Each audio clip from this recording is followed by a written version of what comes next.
जो लोग देर से जुड़े हैं उनको मैं फिर से बता दे रहा हूँ, देख लो 1 मिनट। ठीक ठीक, समझ गए, कोई बात नहीं। देखो मैं कह रहा हूँ टॉपिक आज का है हमारा डाइपोल मूवमेंट। 2 मिनट लगेंगे, समझ लो। डाइपोल मूवमेंट बेसिकली क्या बताता है? ये चार्ज के सेपरेशन को बताता है। मान लो जैसे HCl है, HCl में क्लोरीन ज्यादा इलेक्ट्रोनेगेटिव है, तो ये बॉन्ड के इलेक्ट्रॉन अपनी तरफ खींच लेगा, इसलिए इस पे डेल्टा निगेटिव डेल्टा पॉजिटिव। ये डेल्टा का मतलब होता है पार्शियल चार्जेस, आंशिक चार्ज है।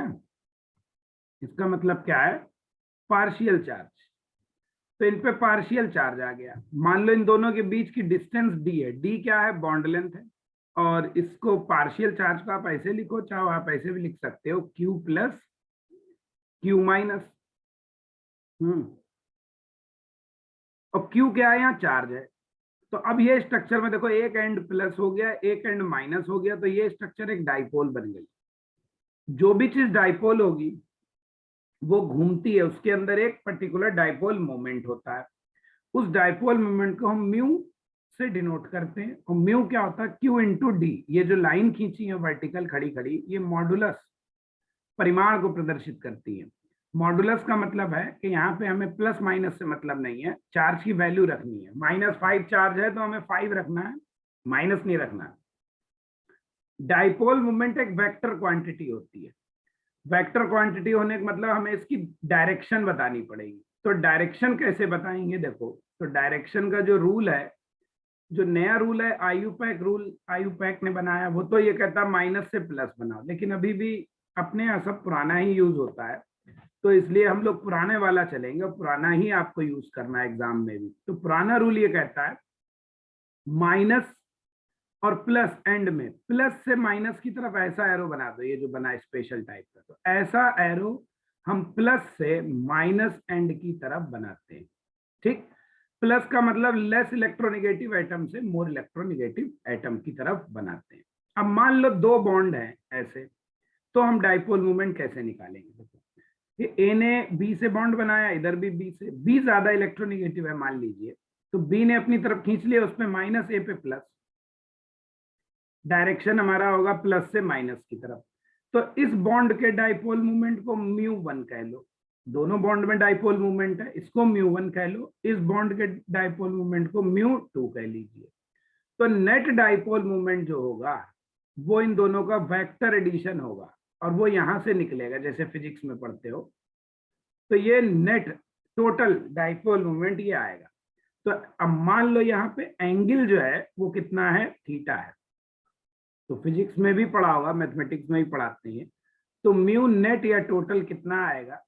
रूट μ1 का स्क्वायर, μ2 का स्क्वायर, 2μ1 μ2 कॉस थीटा।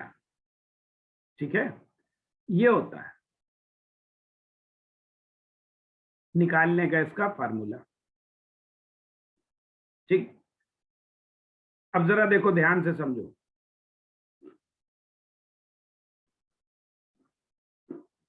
इसका मतलब हम ये लिख सकते हैं कि जो म्यू है वो कॉस थीटा के रूट के डायरेक्टली प्रोपोर्शनल है ना? ऐसे लिख सकते हैं, डायरेक्टली प्रोपोर्शनल कॉस थीटा के। अब देखो ध्यान से देखना, कॉस 0 जो होता है वो होता है 1, और कॉस 90 कितना होता है? 0। इसका मतलब कॉस में उल्टा होता है, एंगल की वैल्यू बढ़ेगी तो कॉस का आंसर क्या आएगा? कम आएगा। तो इसलिए हम ऐसे भी लिख सकते हैं, कॉस हटा दो, सीधे सीधे थीटा लिख दो, तो थीटा के केस में ये इनवर्स हो जाएगा। तो म्यू जो है वो थीटा के एंगल, एंगल क्या है? वो दोनों डाइपोल मूवमेंट के बीच का एंगल,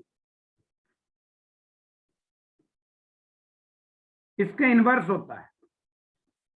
इसका मतलब जितना एंगल ज्यादा होगा डाइपोल मूवमेंट उतना कम होगा। दैट इज मोर एंगल, तो क्या होगा? Less dipole movement.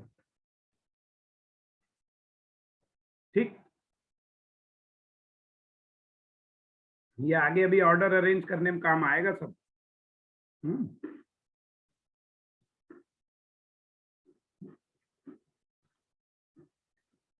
चलिए, ये तो हो गया, उसका डायरेक्शन कैसे दिखाते हैं, टोटल वैल्यू कैसे निकालते हैं। अब आगे समझो, जो डाइपोल मोमेंट है ऑफ सिंगल बॉन्ड का, एक अकेले बॉन्ड का, उसको कभी कभी क्वेश्चंस में हो सकता है बॉन्ड मूवमेंट करके लिख दे, तो उसको बॉन्ड मूवमेंट भी कहते हैं। वही म्यू1 म्यू2 जो मानना है, हो सकता है न्यूमेरिकल में उसको बॉन्ड मूवमेंट कह दे। ठीक, चलिए, तो ये तो हो गया डाइपोल मोमेंट। अब डाइपोल मोमेंट की यूनिट क्या होती है, यही बहुत पूछा जाता है, डाइपोल मोमेंट की यूनिट क्या है। तो समझो भाई, डाइपोल मोमेंट की यूनिट क्या है, देखो। तो डाइपोल मोमेंट हम निकालते हैं किससे, वो तो फार्मूला बता दिया। अब बात करने जा रहे हैं इसकी यूनिट की। तो यूनिट को देखो जरा ध्यान से, क्या है कि म्यू इक्वल्स टू क्या है, क्यू इंटू एल है। अब डाइपोल मोमेंट की देखो दो यूनिट चलती है, एक यूनिट चलती है इसकी एसआई यूनिट, और एक यूनिट चलती है इसकी नॉन एसआई यूनिट। वही सीजीएस यूनिट पढ़ते ही हो, है ना। एसआई यूनिट और सीजीएस यूनिट, दो तरीके की यूनिट आपने वैसे भी पढ़ी है, वही यहाँ बात कर रहे हैं। तो इसकी दोनों यूनिट की बात करते हैं, पहले एसआई यूनिट की बात करते हैं। ठीक है, एसआई यूनिट इसकी क्या होगी डाइपोल मोमेंट की। ठीक है, तो बड़ा सिंपल सी बात है, देखो म्यू इक्वल्स टू क्या है, क्यू इंटू एल। क्यू क्या है, एल क्या डी माना है मैंने ऊपर, सॉरी डी माना है डिस्टेंस को, एल भी मान सकते हो। तो देखो क्या कह रहा हूं, क्यू क्या है, चार्ज है, और डी क्या है, बॉन्ड लेंथ है, बॉन्ड डिस्टेंस है। बॉन्ड लेंथ कह लो चाहे बॉन्ड डिस्टेंस कह लो। तो अब इन दोनों की यूनिट रख दो, बस पता चल जाएगा क्या यूनिट होगी, है ना। तो इन दोनों की अगर हम यूनिट रख दें तो हमको पता चलेगा क्या इसकी हमें यूनिट रखनी है। तो देखो, चार्ज की यूनिट एसआई में क्या होती है, चार्ज की यूनिट एसआई में क्या होती है, कूलम। भाई चार्ज की यूनिट एसआई में क्या है, कूलम है। तो कूलम और इनटू लेंथ की यूनिट क्या हो गई, मीटर, है ना। तो एसआई यूनिट तो इसकी क्या हो गई, coulomb into metre, coulomb into metre. अब देखो non SI unit, CGS unit, एक साइंटिस्ट था डिवाई, उसने डाइपोल मूवमेंट पे बहुत रिसर्च करी, इसलिए उसके ऑनर में, उसके सम्मान में भी एक यूनिट बनाई गई। वही यूनिट नॉन एसआई या सीजीएस यूनिट कहते हैं उसे। तो सीजीएस यूनिट में क्या करते हैं, देखो यहां चार्ज को क्यू इंटू डी में, चार्ज को एसआई यूनिट में चार्ज को कूलम कहते हैं, एसआई यूनिट में लेंथ की यूनिट मीटर है। जैसे लेंथ की यूनिट एसआई में बेटा मीटर होती है, वैसे ही सीजीएस में उसकी यूनिट क्या होती है, सेंटीमीटर। और जैसे एसआई यूनिट में चार्ज की यूनिट कूलम होती है, वैसे ही सीजीएस में उसकी यूनिट को हम ईएसयू कहते हैं। ईएसयू क्या है, इलेक्ट्रोस्टैटिक यूनिट है इसकी फुल फॉर्म, स्टैटिक यूनिट।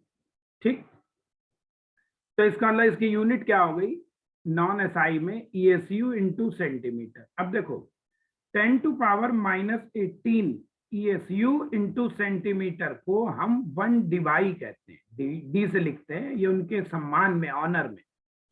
तो इसलिए नॉन एसआई यूनिट में चाहे आप कह दो यूनिट ईएसयू इंटू सेंटीमीटर, वैसे जनरली डिवाई कहा जाता है, डिवाई ही नाम से एग्जाम में आपको दी रहेगी। ठीक है, डिवाई नाम से देंगे ये। तो ये तो एसआई और नॉन एसआई दो यूनिट है, न्यूमेरिकल सॉल्व करने के लिए दोनों की हमें जरूरत पड़ेगी, इसलिए मैंने दोनों बता दिया आपको। ठीक, अब जरा देखो आगे समझो। तो ये तो इनकी यूनिट हो गई। ठीक है, आगे साइन कन्वेंशन में काम भी आएंगी आपके, दोनों को कन्वर्ट करने में, जब आप न्यूमेरिकल सॉल्व करोगे तब आपको काम आएंगी ये यूनिट। ठीक है, तो ये यूनिट्स की बात हो गई इनकी। अच्छा देखो एक बात ध्यान रखो, जो डाइपोल मोमेंट है उसकी खास बात क्या है, देखो ध्यान से सुनना मेरी बात। डाइपोल मोमेंट मैंने आपसे कहा ये एक वेक्टर क्वांटिटी है। डाइपोल मोमेंट मैं आपसे क्या कह रहा हूं, एक वेक्टर क्वांटिटी है। इसमें हमें डायरेक्शन भी बताना है और मैग्नीट्यूड भी बताना है। तो आप सबसे पहले तो यही ध्यान रखो, हमें यहाँ पे जब भी बात करनी है तो हमें इलेक्ट्रोनिगेटिविटी निकालना पड़ेगी। इलेक्ट्रोनिगेटिविटी मैं आपको सब पहले से ही बता चुका हूं, तो वो आपको याद होनी चाहिए किसकी ज्यादा किसकी कम, क्योंकि उसी के बेस पे हमें पता चलेगा कि भाई हम उसको कहाँ रखें, प्लस किधर रखें माइनस किधर रखें, डायरेक्शन। अब चूंकि ये वेक्टर क्वांटिटी है इसलिए इसका हमें वेक्टर एडिशन निकालना पड़ेगा। इसका हमें क्या निकालना पड़ेगा, वेक्टर एडिशन। ठीक है, अब जब वेक्टर एडिशन की आप बात करेंगे तो आपको क्या करना पड़ेगा, ध्यान से समझो। जब हम बात वेक्टर एडिशन की करते हैं तो हमें सर स्ट्रक्चर पता होनी चाहिए कंपाउंड की क्या है, हमें क्या पता होनी चाहिए, स्ट्रक्चर।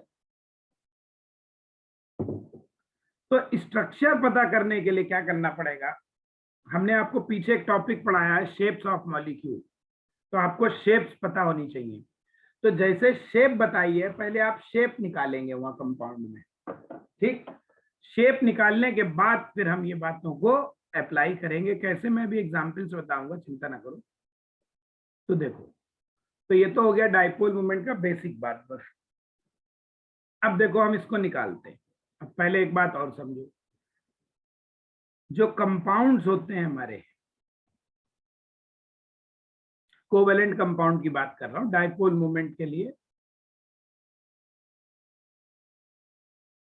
कोवेलेंट कंपाउंड हमारे दो तरीके के, एक वो जिनका म्यू टोटल नेट कितना है, 0 है, और एक वो कंपाउंड जिनका म्यू नेट हमारा 0 नहीं आएगा। तो दो तरीके कंपाउंड हैं, एक जिनका टोटल डाइपोल मोमेंट 0 आएगा, एक जिनका 0 नहीं आएगा, कुछ वैल्यू आएगी। तो जिनका 0 आता है उनको हम नॉन पोलर कंपाउंड्स कहते हैं।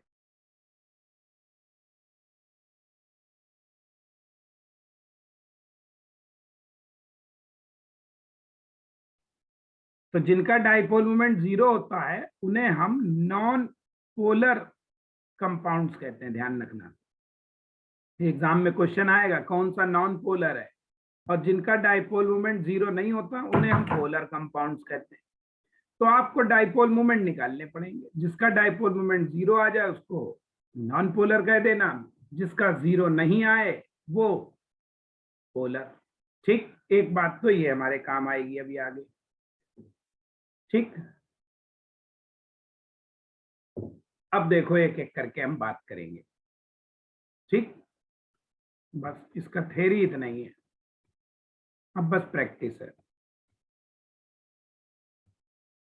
Explanation of dipole moment bye structures.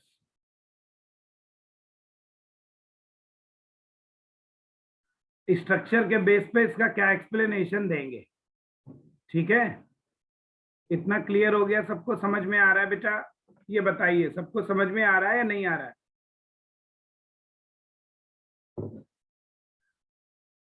ठीक है ना,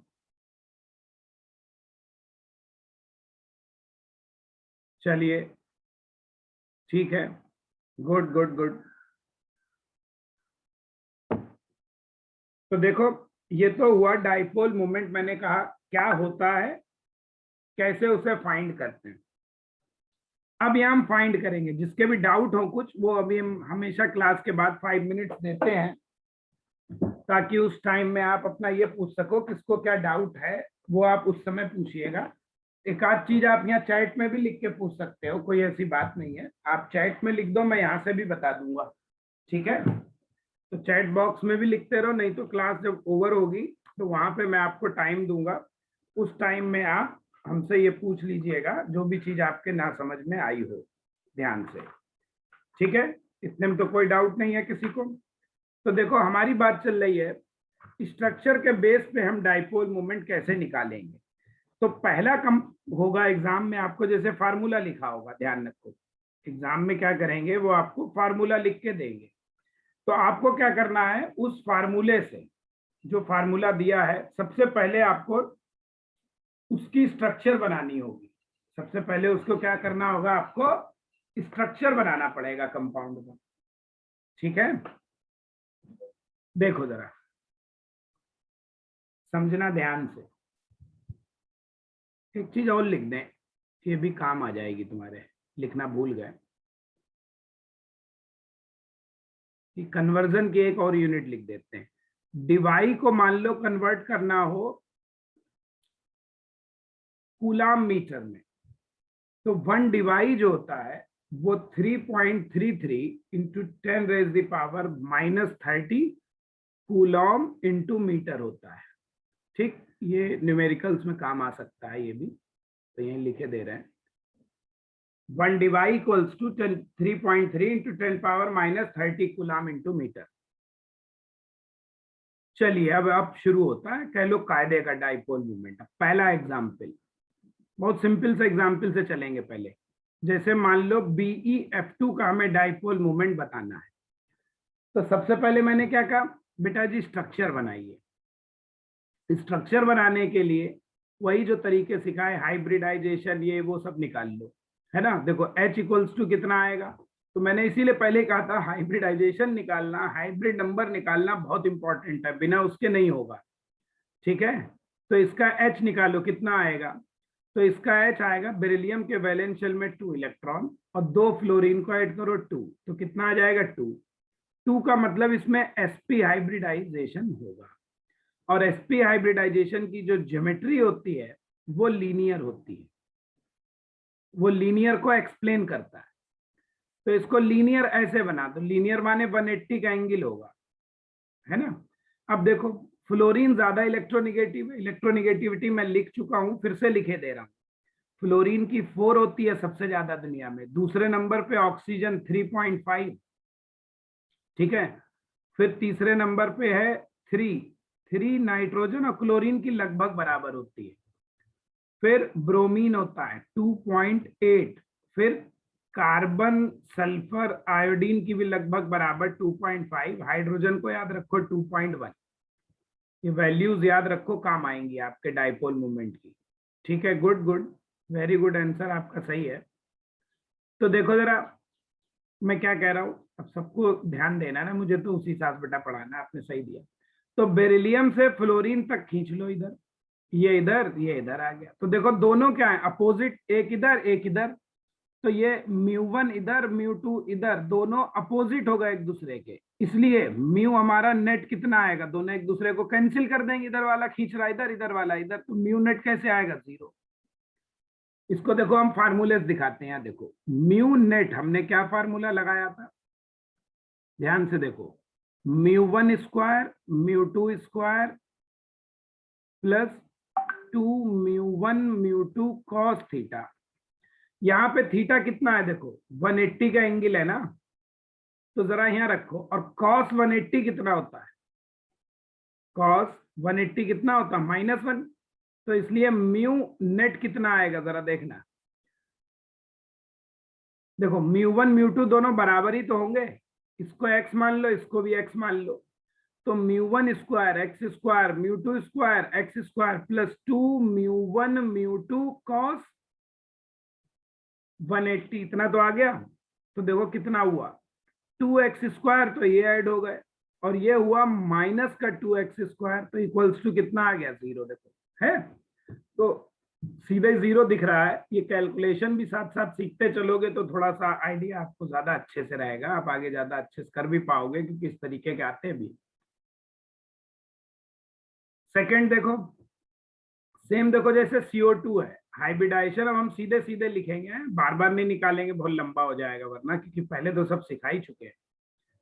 तो ये CO2 का देखो, इसने इधर खींचा, इसने इधर खींचा, ये भी लीनियर है, तो इसका भी म्यू कितना आ जाएगा, 0। तो CO2 भी नॉन पोलर कंपाउंड, जिसका 0 आ जाए वो नॉन पोलर। क्वेश्चन में कभी कभी क्या करता है, 4 ऑप्शन दे दिया और आपसे कहेंगे बताओ कौन सा इसमें पोलर कंपाउंड है, कौन सा इसमें नॉन पोलर कंपाउंड है। तो पोलर नॉन पोलर निकालने के लिए भी आपको ऐसे ही करना है, ठीक है। अब देखो, जैसे ध्यान से समझना, अब इनको समझाने के लिए मैं पहले आपको दूसरे कुछ एग्जाम्पल समझा रहा हूं, उनको ध्यान से समझो, उससे फिर आपको और चीजें अच्छे समझ में आएंगी। देखो, जैसे हम ऑर्गेनिक कंपाउंड की बात करें, ये हमारा है पैरा डाइक्लोरोबेंजीन। पैरा को पी से लिखते हैं, पैरा डाइक्लोरोबेंजीन, ये ऑर्गेनिक कंपाउंड है, एरोमेटिक कंपाउंड। देखो, क्लोरीन ज्यादा इलेक्ट्रोनेगेटिव है, ये इधर खींचेगा, ये इधर खींचेगा, और मान लो इसका μ1 और इसका μ2 दोनों बराबर ही होंगे क्योंकि दोनों ही क्लोरीन है, तो μ1 μ2 को x मान लो। एंगल इन दोनों के बीच कितना है, 180। तो जाहिर सी बात है म्यू नेट का फार्मूला लगाओगे वही सीधे जो अभी लगाया था, μ1 स्क्वायर μ2 स्क्वायर प्लस 2 μ1 μ2 और कॉस ये, तो यहाँ भी कितना आएगा 0। और सीधे सीधे दिख भी रहा है, देखो एक ऊपर जा रहा है एक नीचे जा रहा है, तो सीधे सीधे आपका कितना आ जाएगा, 0 आ जाएगा, ठीक। अब जरा देखना फोर्थ एग्जाम्पल, देखो अब क्या कह रहा हूं। अब दोनों सीएल की पोजीशन बदल दो, सीएल्स की क्या करो, पोजीशन बदल दे रहे हैं। देखो जैसे यहां लगा लो 1,3 पोजीशन पे, तो इसे क्या कहते हैं, मेटा डाइक्लोरो बेंजीन। खाली एम लिख दो, मेटा पूरा लिखने की जरूरत नहीं होती, वो अंडरस्टूड होता है, लेकिन चलो हमने पूरा लिख दिया। अभी ये सब तो आपको जीओसी में पढ़ाएंगे हम, अगला चैप्टर इसके बाद जीओसी शुरू करेंगे। तो मेटा क्लोरो डाइबेंजीन है, मेटा डाइक्लोरो बेंजीन। अब देखना, ये इधर खींच रहा है, ये इधर खींच रहा है, ठीक। इसका मान लो x है, वही μ1 मान लो x है, तो इसका भी कितना होगा, x होगा, है तो क्लोरीन ही दोनों, सेम एटम है। एंगल कितना है यहां से यहां, एंगल कितना दिख रहा है बोलो, 120 का है ना। cos 120 कितना होता है, -1/2। तो देखो इसका कितना आएगा, देखना, म्यू नेट इक्वल्स टू, हमारा क्या फार्मूला था, μ1 स्क्वायर μ2 स्क्वायर 2 μ1 μ2 cos थीटा, ये हमारा फार्मूला था, ठीक है। तो जरा सॉल्व कर लीजिए, तो कितना आया बेटा, वेरी गुड। जिन्होंने सॉल्व कर करके चैट में लिखा है वेरी गुड, यही करना चाहिए, बताते रहा करो तो लगे कि तुम लोग पढ़ भी रहे हो। तो x स्क्वायर और 2 μ1 μ2 और ये कितना -1/2, तो ये हो गया कितना आपका 2x स्क्वायर, ये हो गया 2 कैंसिल हो जाएगा, देखो ये 2 कैंसिल हो जाएगा ना, तो कितना आएगा x स्क्वायर, तो ये कितना बचेगा, √x स्क्वायर, यानी कितना x, तो इसका आंसर कितना आया, x आंसर, ठीक है। 0 नहीं आएगा बेटा, x आएगा, तो इसका आंसर x। थर्ड देखो, फिफ्थ होगा एग्जाम्पल, अब की ले रहा है आर्थो वाला, ये है हमारा ऑर्थो डाई क्लोरोबेंजीन, देखते रहो, ऑर्थो डाई क्लोरोबेंजीन। भाई इसका इधर μ1 किसके बराबर, x के बराबर, इसका इधर μ2 x के बराबर, दोनों के बीच एंगल कितना है, यहाँ पे 60 है ना, 60 तो है। cos 60 कितना होता है, 1/2, यही तो होता है cos 60 1/2। तो अब निकालो, देखो कितना आ रहा है, तो म्यू नेट इक्वल्स टू कितना होगा, μ1 square μ2 square plus 2 μ1 μ2 cos theta माने 1/2। तो ये कितना हो गया, 2x स्क्वायर, तो ये हो गया 2 कट गए, ये x स्क्वायर हो गया, तो ये आ गया 3x स्क्वायर। तो म्यू नेट कितना आ जाएगा, x को बाहर ले आओ रूट के, तो x √3 आंसर आएगा, ठीक। यहाँ पे आंसर आएगा x √3 x नहीं आएगा बेटा, x √3, x बाहर आ जाएगा, एक्स भी नहीं आएगा। देखो समझ में आया नहीं आया ये? अब देखो क्वेश्चन आपसे कह रहा है, देखो कह रहा है अरेंज डाइपोल मोमेंट ऑफ, कह रहा है आपसे इनके डाइपोल मोमेंट को अरेंज करो। ये है क्लोरोबेंजीन, ये है डाइक्लोरोबेंजीन, ये है आपका मेटा डाइक्लोरोबेंजीन, ये है आपका पैरा डाइक्लोरोबेंजीन। इनका अरेंज करो डाइपोल मोमेंट। ठीक है, ओके बेटा। देखो इनको अरेंज करना है, इसको ए मान लो, इसको बी मान लो, इसको सी, इसको डी। देखो एक ही सीएल है, एक सीएल का एक्स मान लो, तो इसका तो एक्स ही आएगा। इसका म्यू कितना आएगा, म्यू नेट सबके निकले, इसका तो एक्स है, एक ही सीएल है तो एक ही रहेगा यार एक्स। एक्स का अभी हमने निकाला कितना आया था, एक्स√3 आर्थो वाले का। मेटा वाले कितना आया था, एक्स, और इसका 0। तो ऑर्डर क्या हो गया, सबसे ज्यादा किसका आ रहा है, आर्थो वाले का। आ रहा है नहीं आ रहा है? तो आर्थो वाले बी वाले का सबसे ज्यादा, फिर क्लोरोबेंजीन और मेटा क्लोरोबेंजीन के बराबर इनके, और सबसे कम किसका है, पैरा क्लोरोबेंजीन का, पैरा डाइक्लोरोबेंजीन उसका 0। ठीक है, तो ये आएगा बेटा जी ऑर्डर, ए का सबसे ज्यादा, सॉरी बी का सबसे ज्यादा एक्स√3। और ये देखो एक बात और ध्यान से देखना, तो जो आमने सामने 180 के एंगल पे होते हैं, इसका ये मतलब है वो आपस में कैंसिल हो जाते हैं, है ना। जो 180 के एंगल पे होंगे वो क्या हो जाएंगे, कैंसिल हो जाएंगे। लेकिन वो तभी कैंसिल होंगे बेटा जी जब वो दोनों सेम होंगे, जब वो दोनों सेम होंगे। जैसे हम इधर ये लिखते, देखो BeF और Cl लिखते कंपाउंड ये, तो भाई फ्लोरीन का, चलो ये फ्लोरीन का ये, लेकिन ये अगर X है तो ये X अलग होगा, होगा नहीं होगा? क्यों? क्योंकि दोनों एटम क्या है, 0 है। दोनों एटम 0 नहीं, सॉरी डिफरेंट है, एक क्लोरीन एक फ्लोरीन। भले एंगल यहाँ 180 का है, लेकिन फिर भी ये वैल्यू म्यू नेट जो है यहाँ पे 0 नहीं आएगी। क्यों? दोनों μ1 μ2 बराबर नहीं है। ये बात समझे नहीं समझे? सॉल्व करने की जरूरत नहीं है, इतना सॉल्व नहीं करवाएंगे। जैसे यही देखो, यहां पर भी दोनों अलग आइटम लगा दो, इधर लगा दो क्लोरीन, इधर लगा दो ब्रोमीन, तो इसका इधर होगा, ठीक है। लेकिन ये भी बेटा जी 0 नहीं होगा क्योंकि दोनों आइटम सेम नहीं है, ध्यान रखो। अब जरा नेक्स्ट देखो, अब वाला बहुत इंपॉर्टेंट है, ध्यान से देखना जो अब बता रहा हूं। वो वाले तो सब सिंपल से हैं एक्चुअली, इसको देखो। ये हमारा, इसको नंबर 1 कह लो, नंबरिंग करोगे ना आयु पे, 1 पे आएगा, ये 3 पे आएगा, ये 5 पे आएगा। तो इसका नाम है 135 ट्राइक्लोरो बेंजीन। ये सब नाम आम रखना भी सीख लेंगे जब ऑर्गेनिक पढ़ेंगे, चिंता मत करो। अभी आयुपैक केमिस्ट्री पढ़ाएंगे आपको, नाम रखना, ऑर्गेनिक में सब सिखा देंगे, चिंता ना करना। तो 135 ट्राइक्लोरोबेंजीन है जैसे, ठीक, इसका हमें निकालना है। तो अब इसको हम कैसे सॉल्व करें? मान लो Cl का जो है वो x है, Cl का कितना x है मान के निकालना है हमें, सॉल्व करना है भाई। ये तो बड़ा टेंशन है। तो देखो समझो अब ध्यान से मेरी बात को, कितना आएगा इसका देखो। अब कैसे आएगा, दो तरीके हैं। एक तो सीधे सीधे आपको देखो दिख रहा है, इसका डाइपोल मोमेंट इधर जा रहा है, इसका डाइपोल मोमेंट इधर आ रहा है, इसका इधर आ रहा है ना। बीच में एक आदमी खड़ा कर दो, इधर इधर इधर खींच दो, तो तीनों तरफ वो क्या बेचारा सेम खिंचाव महसूस करेगा। इसलिए म्यू कितना आएगा तुम्हारा, 0 ही आएगा। सब तरफ से बराबर बैलेंस है, कैंसिल हो जाएगा इसको। लेकिन मैं आपको दूसरे तरीके से एक समझा रहा हूं, उसको समझने की कोशिश करो।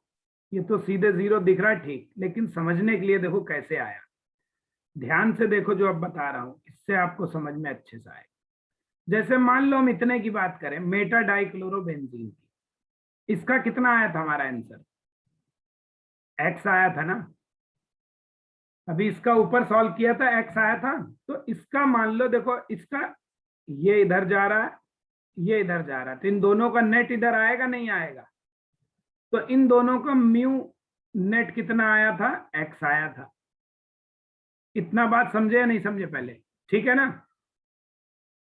अब देखो इसी में एक सीएल और लगा दो, इसी में एक सीएल और लगा दो, तो यही कंपाउंड बन गया जिसका हमें निकालना है। तो अब देखो इसका इधर वो कितना है एक्स। अब ध्यान से देखना, बहुत मजेदार है ये। देखो ये वैल्यू इतनी, इन दो सीएल का एक्स इधर डायरेक्शन में और इस एक सीएल का इधर डायरेक्शन में, यही तो है। और इन दोनों के बीच में एंगल कितना है, इन दोनों, इस दोनों का नेट एक्स और इस अकेले सीएल का एक्स, और ये दोनों अपोजिट है या नहीं है। और जब ये अपोजिट 180 के एंगल पे होंगे तो एक दूसरे को क्या कर देंगे भाई, कैंसिल कर देंगे। और जब कैंसिल कर देंगे तो कितना आ जाएगा हमारा, 0 आ जाएगा। तो इसलिए म्यू नेट हमारा कितना है, 0 है। वो हम सीधे भी ऊपर समझा दिए हैं, जैसे आपको एग्जाम में समझ में आए वैसे कर लो। तो चाहो ऐसे डायरेक्ट ही दिख रहा है, और कैसे हुआ वो ऐसे बोलो, इतना समझे सब लोग, नहीं समझे। पहले 2 सीएल का हमने निकाला, उसका एक्स था, मेटा का भी ऊपर निकाल चुके, वो इस डायरेक्शन में जाएगा। बचा एक सीएल, वो अपोजिट है, तो दोनों एक दूसरे से कैंसिल हो जाएंगे, तो 0 आ जाएगा। नेक्स्ट देखो भाई, बहुत सारे पढ़ने हैं। अब जरा इसको देखो, पैरा वाले का कितना अभी हमने निकाला था, ये ऊपर था ये नीचे था, 0 था। अब मान ले इसमें एक सीएल और लगा, अब इस कंपाउंड का नाम हो गया 1,2,4 ट्राई क्लोरोबेंजीन। कह रहा है इसका कितना होगा, तो भाई इन दोनों का तो कितना आ गया, जो पैरा पे हैं वो तो कैंसिल हो गए, है ना, पैरा वाले हमारे कैंसिल हो गए, कैंसिल। तो पैरा तो बिकम बहरा समझो, पैरा बिकम्स बहरा, उसका तो 0 हो गया इन दो का, तो बचा सिर्फ एक सीएल, यही तो बचा। तो सिर्फ इसका निकाल लो, इसलिए म्यू इसका नेट कितना आएगा, एक सीएल का आएगा, मान लिया एक्स। ये वाला समझे नहीं समझे सब लोग, समझ में ना आए बेटा पूछ जरूर लो, जिसके भी नहीं समझ में आ रहा पूछिए। अब ये है देखो 1 2 3 ट्राई क्लोरोबेंजीन, इसका निकालना है। तो इसका कैसे निकलेगा समझो भाई, देखो ध्यान से, ठीक है, इसका कितना आएगा समझो, देखो ध्यान से देखना।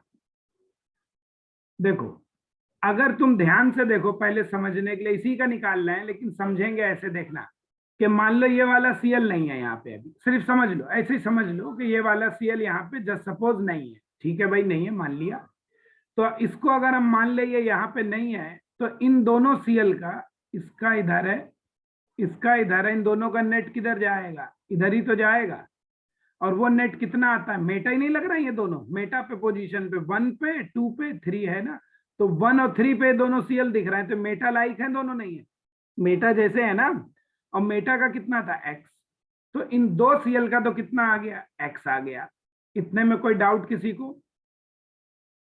अब जरा देखो, और क्या था हमारे पास, एक सीएल और लगा था, है ना, एक सीएल यहां और लगा था, उसे और लगा दो, और उसका भी किधर जाएगा, इसका भी भैया इधर जाएगा, उसका भी कितना है एक्स। तो देखो 2 सीएल का ऊपर जा रहा है एक्स, इस एक सीएल का भी ऊपर जा रहा है एक्स, तो दोनों एक ही तरफ तो जा रहे हैं एक्स और एक्स, तो दोनों ऐड कर दो, कितना आ जाएगा 2x। तो इसलिए इसका आंसर कितना आएगा 2x।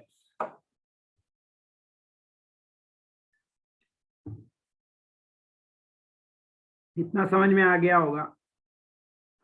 अब देखो 11 देखो, जैसे ये है 1, इसे मान लो, इसको फिर 2 कहोगे, 3, ये 4, ये 5, तो 1 2 4 5 टेट्रा क्लोरोबेंजीन, इसका निकालना है। ठीक, तो बहुत सिंपल है। देखो अगर तुम ध्यान से देखो, ये दोनों क्या है, पैरा है, तो पैरा का तो 0 हो गया, और ये दोनों एक दूसरे के पैरा हैं, ये भी 0, तो सब तो 0 ही होगा, तो म्यूनेट कितना आ जाएगा 0, है ना, ठीक है। देखो 2 तरीके हैं इसको सॉल्व करने के। ध्यान से देखना, दो तरीके हैं, जो आपने क्वेश्चन पूछा वही बता रहा हूं। देखो समझो, एक बार तो हमने इसको पैरा मान लिया, तो इसका 0 हो गया एक पैरा, और दूसरा पैरा हमारा ये हो गया, इसका भी 0 हो गया। एक तो तरीके से हमने ये सॉल्व कर लिया, ठीक है ना। दो तरीके हैं बेटा, एक बार तो ऐसे कर लिया, और दूसरा तरीका भी आप जो कह रहे हो वैसे भी सही है, आपने सही सोचा है। देखो वैसे भी दिखा देता हूं, देखो सब लोग, दूसरा भी तरीका है इसका। जैसे ये दो सीएल हैं, इन दोनों सीएल का इधर जाएगा, इन दोनों सीएल आर्थो हो गए ना, तो कितना आएगा x√3, और ये दो सीएल का इधर नेट आएगा, वो भी कितना है x√3। अब ये x√3 और ये x√3 कितने के एंगल पे आ गए 180, तो भी कैंसिल हो जाएंगे, तो भी कितना आएगा 0। जैसे चाहो सोच लो 0 आएगा। आया बात समझ में? नहीं आया? सेम ऐसे ही जो 10 वाला एग्जाम्पल है उसको भी आप वैसे ही सॉल्व करेंगे। पहले इन दो का निकाल लो, चाहो तो इधर अर्थ होगा, फिर इधर का, उसको सॉल्व करोगे ज्यादा कॉम्प्लिकेटेड हो जाएगा बस, तो उसको आसान तरीका ये है सॉल्व करने का, ठीक है। वैसे वो भी वही होगा, इसको आप x√3 मानोगे तब हम निकालना थोड़ा सा मुश्किल क्या होगा मालूम, देखो इसको ऐसे निकालेंगे, आएगा वही आंसर, चिंता मत करना, वो ज्यादा आपके लिए कॉम्प्लिकेटेड है। जैसे ये दो सीएल है, इन दो सीएल का तो इधर कितना आ गया x√3, और एक सीएल इधर है। अब ध्यान से देखो इसका इधर, लेकिन बेटा अब ये एंगल कितना होगा, x और x√3 का एंगल कितना होगा बोलो, कोई बता सकता है ये एंगल कितना होगा? देखो दिखाते हैं, यहाँ देखो भाई, ये एंगल कितना है 60 है, ये भी 60 है, और इसका आधा कितना हुआ 30, तो 30 और 60 यहां से कितना हुआ 90, तो एंगल हमारा यहाँ 90 रख के सॉल्व करोगे तो भी यही आ जाएगा, ठीक है। तो खैर ये वाला सिंपल लग रहा था, हमने इसीलिए ऐसे बताया है। भाई आपको इजी पड़ेगा आगे एग्जाम्पल्स में। देखो 12th एग्जाम्पल देखो,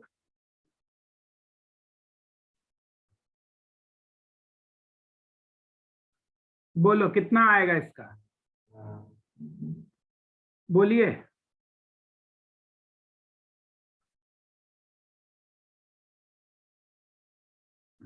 ठीक, बढ़िया, वेरी गुड। देखो ये दोनों पैरा पे हैं, और पैरा वालों का कितना हो गया, इस पैरा वाले का तो 0 हो ही गया, इसको तो बताने की जरूरत है नहीं।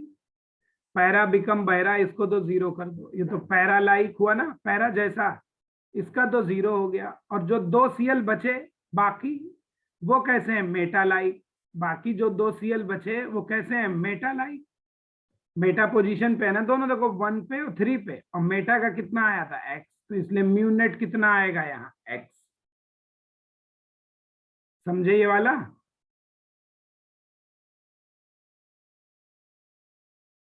जैसे ये है देखो, इसका निकालना हो कितना आएगा, तो देखो बड़ा सिंपल है।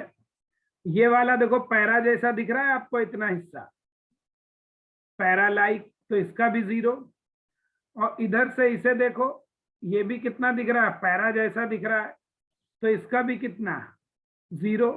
तो बचा कितना, सिर्फ एक सीएल ही तो बचा, इसलिए म्यू नेट टोटल म्यू कितना आएगा, वो सिर्फ x आएगा, ठीक है ना, वो सिर्फ कितना आएगा x आएगा। ये वाला समझे या नहीं समझे सब लोग? अब सही निकल रहे हैं आपसे, ज्यादातर लोग सही बता रहे हो, इसका मतलब समझ में आ रहा है, ठीक। तो 3 सीएल वाले का ध्यान रखना जो ऊपर बताया था। अब जरा देखना, जैसे BF3 की बात करें, अब स्ट्रक्चर तो तुम निकाल लोगे, sp2 हाइब्रिडाइजेशन ट्राइगोनल प्लानर, ये आएगा, है ना। तो ट्राइगोनल प्लानर में देखो एंगल कितने कितने के होते हैं, सब 120 के होते हैं। तो तुम क्या करो, देखो अभी हमने ये वाला निकाला था ऊपर, देखना इसको ध्यान से,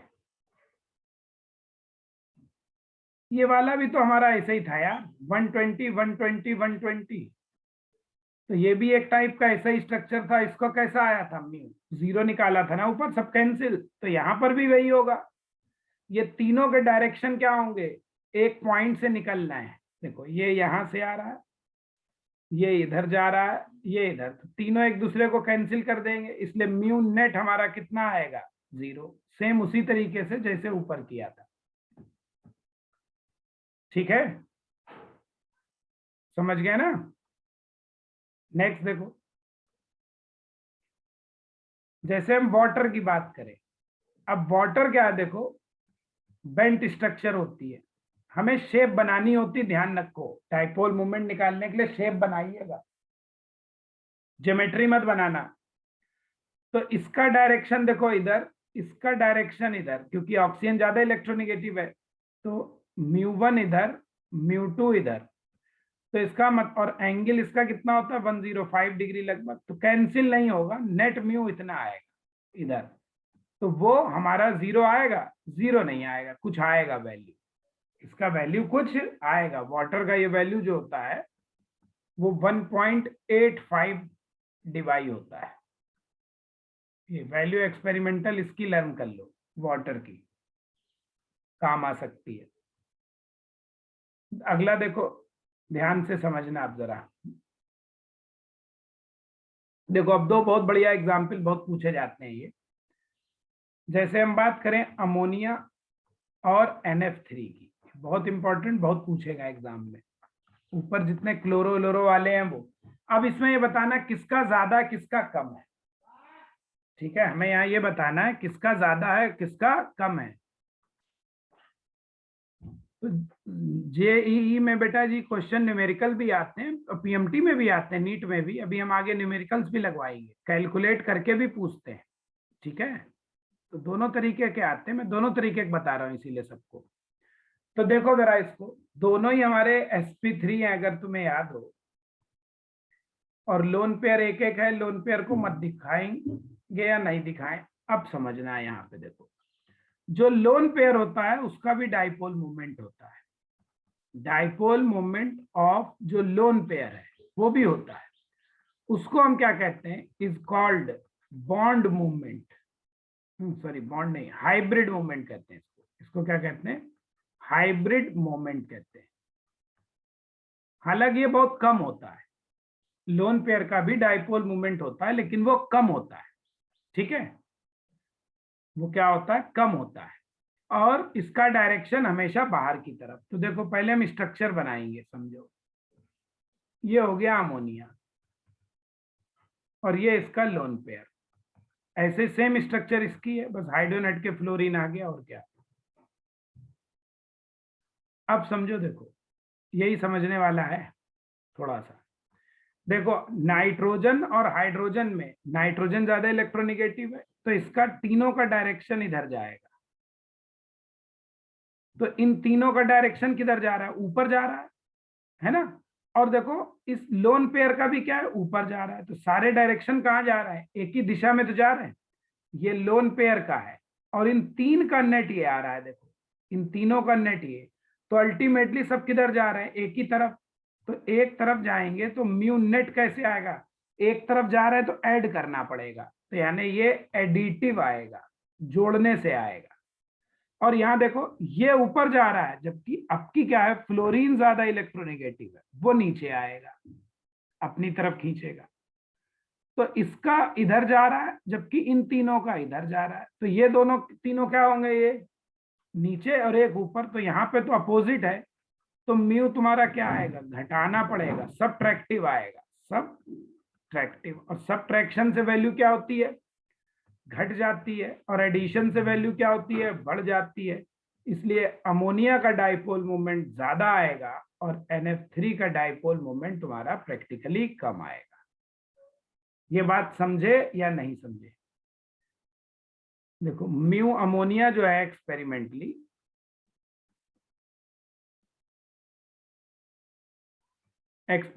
अमोनिया का म्यू जो है वो आता है 1.47 डिवाई, और NF3 का जो आता है प्रैक्टिकली 1.24 डिवाई। तो ये समझे या कैसे आया या नहीं आया, देखो जरा नेक्स्ट एग्जाम्पल देखो, ठीक, अब जरा देखना मीथेन को देखो आप जरा, इस मीथेन को कैसे निकालेंगे। देखिए ध्यान से, मीथेन को, मीथेन हमारा क्या होता है, टेट्राहेड्रल होता है। ठीक, मीथेन हमारा कैसा टेट्राहेड्रल है। टेट्राहेड्रल स्ट्रक्चर को हम कैसे निकालें भाई, कैसे दिखाएं। देखो ऐसे ही देखना ध्यान से जरा, देखो डायरेक्शन ऐसे हो तो भी म्यू 0 आएगा, और डायरेक्शन ऐसे हो तो भी 180 का तो भी 0 आएगा। ठीक है, उससे मतलब नहीं है, एंगल तो उतना ही है ना। तो ऐसा हो चाहे ऐसा हो, दोनों ही केस में म्यू हमारा कितना आएगा, 0, ये ध्यान रखना। ठीक है, तो देखो कैसे इसका आएगा। तो मीथेन है, जैसे देखना इसका डायरेक्शन देखो इधर जा रहा है, इसका इधर, तो इन दो का डायरेक्शन किधर जा रहा है, और ऐसे देखना ध्यान से, तो इन दोनों का नेट इधर आ गया, ये इन दोनों का नेट है। अब इधर देखो, इसका डायरेक्शन इधर, इसका इधर, कार्बन ज्यादा इलेक्ट्रोनिगेटिव है, तो इन दोनों का किधर गया भाई, इन दोनों का इधर गया। तो इसलिए देखो ये आया ब्लैक वाला और ये आया ब्लू वाला, तो ये दोनों क्या है, 180 के एंगल पे है, इसलिए ये म्यू नेट कितना आएगा, 0 आएगा। कुछ समझे। जो चीज सिमेट्रिकल स्ट्रक्चर में होगी, सम्मित होगी, उसका 0 आएगा, सारे आइटम सेम है।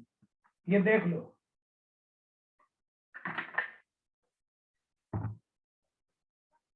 ठीक है, इसका भी हमारा कितना आएगा, 0 है। कैसे 0 आया दिख गया होगा। सेम इसी की जगह अगर आप हाइड्रोजन की जगह क्लोरीन लगा दो, CCl4, तो बात तो वही है, लेकिन बस डायरेक्शन बदल जाएंगे, अब की ऐसे हो जाएगा। तो इन दो के कैंसिल हो जाएंगे, दो दो का आपस में कैंसिल हो जाएगा, तो यहाँ भी म्यू नेट कितना आएगा, 0 आ जाएगा। बोलो ये वाला समझे या नहीं समझे। अभी मैं ये सिखा रहा हूँ, फिर आपको अभी मैं वो भी दिखाऊंगा, बहुत बड़ा टॉपिक है, इसमें बहुत सारी चीजें सिखाएंगे आपको। ठीक है, अभी कल तक चलेगा टॉपिक। नेक्स्ट देखो, जैसे हम बात करें SO3 सल्फर ट्राईऑक्साइड, ये क्या होती है, sp2, तो इसका स्ट्रक्चर ये है। अब ये देखो, इसका इधर, इसका इधर, इसका इधर, ये तो तीनों अपोजिट हैं, कैंसिल हो जाएंगे, तो म्यू कितना आएगा, 0। लेकिन जैसे हम बात करें SO2 की, ये भी sp2 है। जितने एग्जाम्पल में हमने हाइब्रिडाइजेशन लिखवाया था ना आपको, आप तो उन सब का निकाल के देख लो। इसका देखो इधर, इसका इधर, ये तो कैंसिल होगा नहीं, तो इसलिए इसका म्यू 0 नहीं आएगा। प्रैक्टिस के लिए आप वही सारे एग्जाम्पल्स को बना बना के देख सकते हो, उसमें मैक्सिमम जो ना बने वो हमसे पूछ सकते हैं आप। ठीक है, तो ये वाले मेरे ख्याल में अब आपके समझ में आ रहे होंगे मैंने कैसे सॉल्व किए हैं। मैं इधर से अनम्यूट कर रहा हूँ, किसी को कोई इधर से अनम्यूट कर दे रहा हूँ, किसी को कोई डाउट हो वो पूछ सकता है। ठीक है, बाकी इसके आगे का डाइपोल मोमेंट कैसे है वो मैं आपको कल सिखाऊंगा नेक्स्ट क्लास में, तो जिसको पूछना वो प्लीज पूछ लीजिए।